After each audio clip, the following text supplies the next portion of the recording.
అందరు నమస్కారం. ఏమయ్యా కోడిగుడ్డు మినిస్టర్ ఎక్కడ పోతివి? కోడి గుడ్డు పెట్టిందంటివి, ఆ గుడ్డు హ్యాచ్ అవుతుందంటివి, ఆ గుడ్డు హ్యాచ్ అయిందిలే, ఆ కోడిని చూసిందిలే మేము కనీసం 13 లక్షల కోట్లు పెట్టుబడులు అని చెప్తే వైజాగ్ సమ్మిట్ అంటివి, జేఏఎస్ ఇన్వెస్టర్స్ అంటివి, అది ఇది అని చెప్పి పబ్లిసిటీ చేసుకొని హడావిడి చేసిన ఈ గుడివాడ అమ్మారు ఎక్కడున్నాడో అర్థం కాలే. గత ఎలక్షన్ అయిపోయిన తర్వాత ఇప్పుడు దాకా పత్తాలడి మనిషి 13 లక్షల కోట్లు నిజంగానే పెట్టుబడులు తీసుకొచ్చుంటే, నిజంగానే మీ కోడి గుడ్డు పెట్టింటే ఆ గుడ్డు హ్యాచ్ చేయడానికి రెడీగా ఉంటే ఆ ఎంఓఎంలు తీసుకొచ్చి మా యువ నాయకుడు నారా లోకేష్ గారి చేతిలో పెట్టండి. ఎందుకంటే నిన్ననే ఐటీ శాఖ మంత్రిగా ఛార్జ్ తీసుకున్నాడు. ఖచ్చితంగా కార్యదీక్ష ఉన్న మనిషి, పెట్టుబడులు సాధించడంలో మాకు చేత వస్తుంది ఎట్లనో, అలాగే మా నాయకుడు చంద్రబాబు నాయుడు గారి మీద విపరీతమైన నమ్మకం ఉంటుంది పెట్టుబడిదారులకి. సో దయచేసి మీరు నిజంగానే 13 లక్షల కోట్లు పెట్టుబడులు సంపాదించుంటే ఆ జిఏఎస్ సమిట్లో దాన్ని తీసుకొచ్చి ఎంఓఎంలు అలాగే ఆ కోడిగుడ్లు తీసుకొచ్చి మా యువ నాయకుడి చేతిలో పెడితే మేము కాల్లో కడుపులో పట్టుకొని ఆ పెట్టుబడిదారులని, ఆ ఇన్వెస్టర్లందరినీ రాష్ట్రానికి కనీసం 13 లక్షలు కాకపోయినా 1 లక్ష 2 లక్షల కోట్ల పెట్టుబడులు తండ్రి తీసుకొచ్చి ఆ కోడిగుడ్డుని కాస్త హ్యాచ్ చేయిస్తాం. ఆ కోడిగుడ్లోంచి పిల్ల బయటకు వస్తే అదే పెట్టుబడులు వస్తే మేము కనీసం నిరుద్యోగ యువతకి కొంత ఉద్యోగాలు కల్పించి రాష్ట్రాన్ని కొంచెం మళ్ళీ అభివృద్ధి పథంలో తీసుకుపోతాం. నిజంగానే మీకు కార్యదీక్షను ఉంటే, నిజంగానే ప్రజల పట్ల మీకు ప్రేమ ఉంటే, నిజంగానే మీరు ఆ 13 లక్షల కోట్ల పెట్టుబడులు ఎంఓఎంలు సైన్ చేసి ఉంటే దయచేసి ఆ పేపర్ తీసుకొచ్చి మా ఐటీ శాఖ మంత్రి యువ నాయకుడు నారా లోకేష్ గారి చేతిలో పెట్టండి. లేకపోతే మీ వాళ్ళ దగ్గర ఎవరి దగ్గర పంపించండి, చీఫ్ సెక్రటరీకి హ్యాండ్ ఓవర్ చేయమని చెప్పి మేము దాన్ని ముందుకు తీసుకుపోయి రాష్ట్రానికి రావాల్సిన పెట్టుబడులు అలాగే గతంలో ఎంఓఎంలు చేసిన పెట్టుబడిదారులని వాళ్ళని ఏదో ఒకటి రిక్వెస్ట్ చేసుకొని రాష్ట్రానికి పెట్టుబడులు సంపాదించడానికి మేము ట్రై చేస్తాం. మీరు ఎలాగో ఆ పని చేయలే.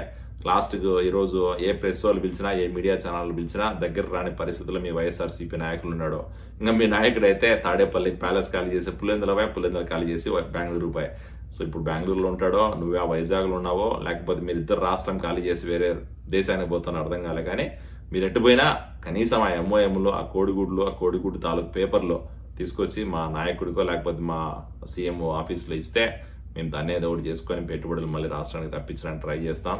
రాష్ట్రాన్ని అభివృద్ధి పథంలో తీసుకుపోతాం. అలాగే రాష్ట్రంలో నిరుద్యోగ యువతకి ఉద్యోగాలు కల్పించడానికి మా ప్రయత్నం మేము చేస్తాం. దయచేసి ఆ ఒక్క చిన్న హెల్ప్ చేయవా గుడిగుడ్డు minister Gudivada Amar. Thank you. అందరు నమస్కారం. ఏమయ్యా కోడిగుడ్డు మినిస్టర్ ఎక్కడ పోతివి? కోడి గుడ్డు పెట్టిందంటివి, ఆ గుడ్డు హ్యాచ్ అవుతుందంటివి, ఆ గుడ్డు హ్యాచ్ అయిందిలే, ఆ కోడిని చూసిందిలే మేము కనీసం 13 లక్షల కోట్లు పెట్టుబడులు అని చెప్తే వైజాగ్ సమ్మిట్ అంటివి, జేఏఎస్ ఇన్వెస్టర్స్ అంటివి, అది ఇది అని చెప్పి పబ్లిసిటీ చేసుకొని హడావిడి చేసిన ఈ గుడివాడ అమ్మారు ఎక్కడున్నాడో అర్థం కాలే. గత ఎలక్షన్ అయిపోయిన తర్వాత ఇప్పుడు దాకా పత్తాలడి మనిషి 13 లక్షల కోట్లు నిజంగానే పెట్టుబడులు తీసుకొచ్చుంటే, నిజంగానే మీ కోడి గుడ్డు పెట్టింటే ఆ గుడ్డు హ్యాచ్ చేయడానికి రెడీగా ఉంటే ఆ ఎంఓఎంలు తీసుకొచ్చి మా యువ నాయకుడు నారా లోకేష్ గారి చేతిలో పెట్టండి. ఎందుకంటే నిన్ననే ఐటీ శాఖ మంత్రిగా ఛార్జ్ తీసుకున్నాడు. ఖచ్చితంగా కార్యదీక్ష ఉన్న మనిషి, పెట్టుబడులు సాధించడంలో మాకు చేత వస్తుంది ఎట్లనో, అలాగే మా నాయకుడు చంద్రబాబు నాయుడు గారి మీద విపరీతమైన నమ్మకం ఉంటుంది పెట్టుబడిదారులకి. సో దయచేసి మీరు నిజంగానే 13 లక్షల కోట్లు పెట్టుబడులు సంపాదించుంటే ఆ జిఏఎస్ సమిట్లో దాన్ని తీసుకొచ్చి ఎంఓఎంలు అలాగే ఆ కోడిగుడ్లు తీసుకొచ్చి మా యువ నాయకుడి చేతిలో పెడితే మేము కాల్లో కడుపులో పట్టుకొని ఆ పెట్టుబడిదారులని, ఆ ఇన్వెస్టర్లందరినీ రాష్ట్రానికి కనీసం 13 లక్షలు కాకపోయినా 1 లక్ష 2 లక్షల కోట్ల పెట్టుబడులు తండ్రి తీసుకొచ్చి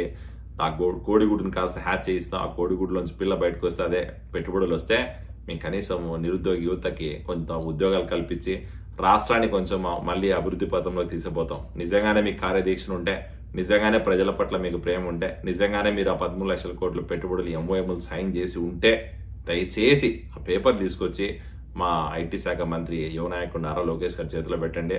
లేకపోతే మీ వాళ్ళ దగ్గర ఎవరి దగ్గర పంపించండి, చీఫ్ సెక్రటరీకి హ్యాండ్ ఓవర్ చేయమని చెప్పి మేము దాన్ని ముందుకు తీసుకుపోయి రాష్ట్రానికి రావాల్సిన పెట్టుబడులు అలాగే గతంలో ఎంఓఎంలు చేసిన పెట్టుబడిదారులని వాళ్ళని ఏదో ఒకటి రిక్వెస్ట్ చేసుకొని రాష్ట్రానికి పెట్టుబడులు సంపాదించడానికి మేము ట్రై చేస్తాం. మీరు ఎలాగో ఆ పని చేయలే.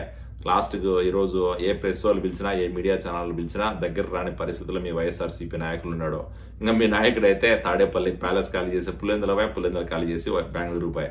సో ఇప్పుడు బెంగళూరులో ఉంటాడో, నువ్వే ఆ వైజాగ్లో ఉన్నావో, లేకపోతే మీరు ఇద్దరు రాష్ట్రం ఖాళీ చేసి వేరే దేశానికి పోతున్నా అర్థం కాలే. కానీ మీరు ఎట్టుపోయినా కనీసం ఆ ఎంఓఎంలు, ఆ కోడిగుడ్డు తాలూకు పేపర్లో తీసుకొచ్చి మా నాయకుడికో లేకపోతే మా సీఎంఓ ఆఫీస్లో ఇస్తే మేము దాన్ని ఏదో ఒకటి చేసుకొని పెట్టుబడులు మళ్ళీ రాష్ట్రానికి రప్పించడానికి ట్రై చేస్తాం. రాష్ట్రాన్ని అభివృద్ధి పథంలో తీసుకుపోతాం. అలాగే రాష్ట్రంలో నిరుద్యోగ యువతకి ఉద్యోగాలు కల్పించడానికి మా ప్రయత్నం మేము చేస్తాం. దయచేసి ఆ ఒక్క చిన్న హెల్ప్ చేయవా గుడిగుడ్డు minister Gudivada Amar. Thank you.